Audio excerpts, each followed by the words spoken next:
So you've seen Arsenal win the league this past season, finally, after a long time. 22 years. After 22 years. Too long. Incredible, incredible. What did it feel like when you were able to win the championship back in 2004 with the Invincibles? Incredible. Just unbelievable. Because the pressure. Me personally as well, even more pressure. Because me leaving from Tottenham to Arsenal is a big thing. I'm sure you guys are going to get into that. You know, maybe going to leave on the sidewalk. I don't know. Who knows? But that's the pressure is immense, and for me, it's everything. You know, everything. You know, growing up, playing on the streets, and that's my academy as a young boy in East London.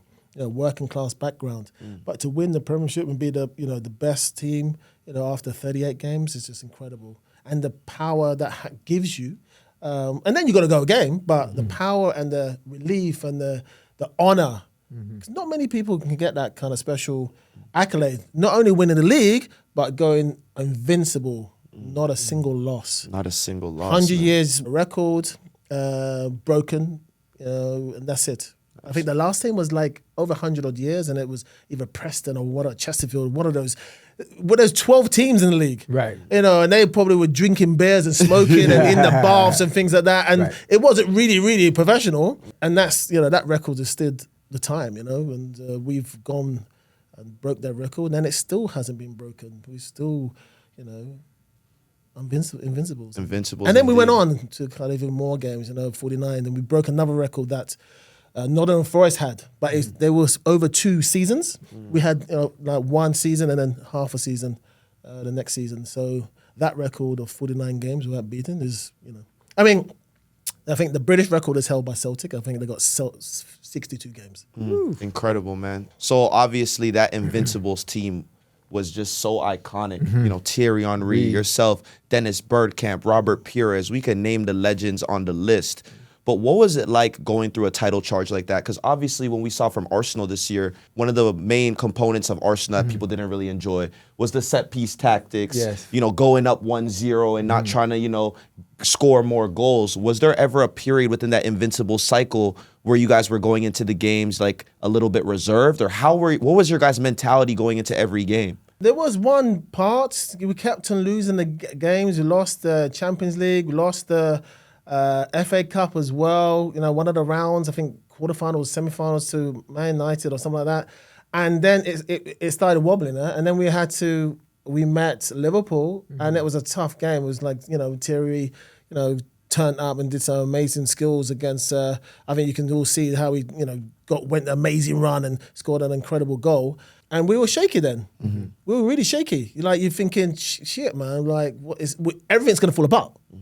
But we kept going, and you got to keep faith. But you need those special players, either special goals, special save, a massive tackle, a great pass. You need that, and then also you need the fans to say, "Hey, come on, of course, we can do it." How important is it, Ocho, to have that star on a team? Because you were able to be that at Cincinnati. You were able to be that guy and kind of have the team on your shoulders. Everybody has to have that star. Obviously, the game is 50% luck and 50% of the work you put in, the preparation, that goes into it. And then on game day where those moments happen, that's what, Sol just spoke on. Those moments, someone has to be able to do something. Your special players show up big in those moments. Absolutely. And we've seen in Arsenal's history, obviously this team made it to the Champions League final this year, unfortunately lost to PSG. You were able to also participate in a Champions League final, but not only that, also scoring a header in that Champions League final.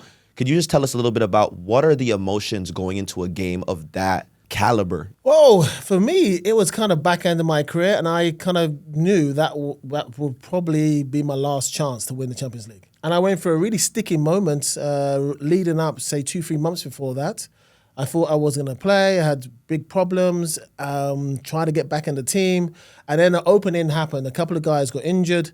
And I was able to get back into the team and at least get 2-3 games in the Premiership to kind of, allow me to kind of be at least ready for the final. I played the semi-final, and obviously I got into the final team. So, but I knew it was my last time. It was my last chance to lose. So I gave it all. Okay, it was a tough game in the sense that Barcelona, one of the best Barcelona teams ever.